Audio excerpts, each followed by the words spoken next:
ایک بھائی نے سوال کیا تھا قبرستان جا کر کیا پڑھنا چاہیے. بعض لوگ قبرستان جا کر کچھ پڑھنے سے منع کرتے ہیں، یا بعض لوگ کہتے ہیں کہ نہیں صرف سورہ بقرہ سورہ فاتحہ پڑھیں سر کی جانب کھڑے ہو کر، اور سورہ بقرہ کا آخری رکوع، سورہ بقرہ کی آخری آیت آمن الرسول، یہ پاؤں کی جانب کھڑے ہو کر پڑھنا چاہیے. اس کے علاوہ کچھ نہیں پڑھنا چاہیے، جو پڑھیں گے بدعت ہے.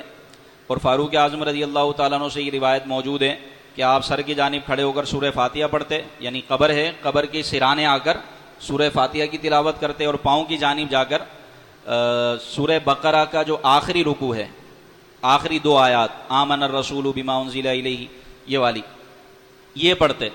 یہ فاروق اعظم سے ثابت ہے، بالکل ثابت ہے. آپ جب قبرستان میں جاتے تو قبر والے کے سرانے کھڑے ہو کر سورہ فاتحہ پڑھتے، اور پاؤں کی جانب کھڑے ہو کر سورہ بقرہ کی آخری 2 آیات تلاوت کرتے.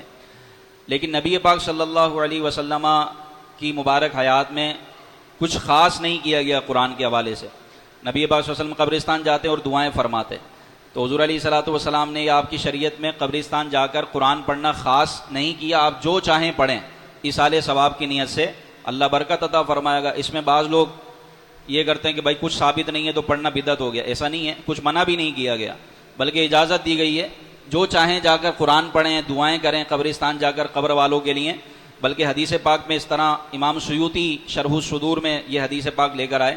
حضرت ابو ہریرہ رضی اللہ تعالیٰ عنہ سے روایت ہے، حضور نے فرمایا جس شخص نے قبرستان داخل ہو کر، جس شخص نے سورہ فاتحہ کی تلاوت کی اور پھر یہ کہا کہ اے اللہ میں اس کا ثواب، سورہ فاتحہ کی تلاوت کی اور سورہ اخلاص اور سورہ تکاثر پڑھا، اور پھر یہ کہا کہ میں اس کا ثواب جو تیرے کلام میں سے میں نے پڑھا تمام مسلمان مرد مسلمان عورتوں کو جو یہاں مدفون ہیں ان کو پہنچاتا ہوں، تو قیامت کے دن ان میں سے مسلمان اس کی سفارش کریں گے اللہ کی بارگاہ میں. اور ایک حدیث میں اس طرح امام سیوطی اس کو ذکر کیا، حضرت انس رضی اللہ تعالیٰ عنہ سے روایت ہے کہ نبی مکرم صلی اللہ علیہ وسلم نے ارشاد فرمایا جس نے قبرستان میں داخل ہو کر سورہ یاسین کی تلاوت کی تو اللہ اس کے پڑھنے کی برکت سے مردوں سے عذاب کو ہلکا کر دیتا ہے، مردوں پر عذاب کو کم کر دیتا ہے، تخفیف کر دیتا ہے. تو سورہ یاسین کی بھی تلاوت اگر کوئی کرنا چاہے تو کر سکتا ہے. تو کوئی خاص نہیں کیا کہ یہ پڑھنا ہے یہ نہیں پڑھنا. جب کچھ خاص نہیں کیا تو آپ کیوں خاص کر رہے ہیں بھائی؟ جب نبی پاک نے کچھ خاص نہیں فرمایا تو آپ نے قید کیوں لگائی؟ تو قرآن کریم جا کر پڑھنا، سورہ یاسین کی تلاوت کرنا قبر کے پاس جا کر، قبر والوں کے پاس جا کر، یہ بہت اچھا ہے. اور حدیث پاک آپ نے سن لی کہ اللہ تعالیٰ مردوں پر اگر عذاب ہو رہا ہوگا تو اس کے عذاب میں تخفیف فرما دے گا.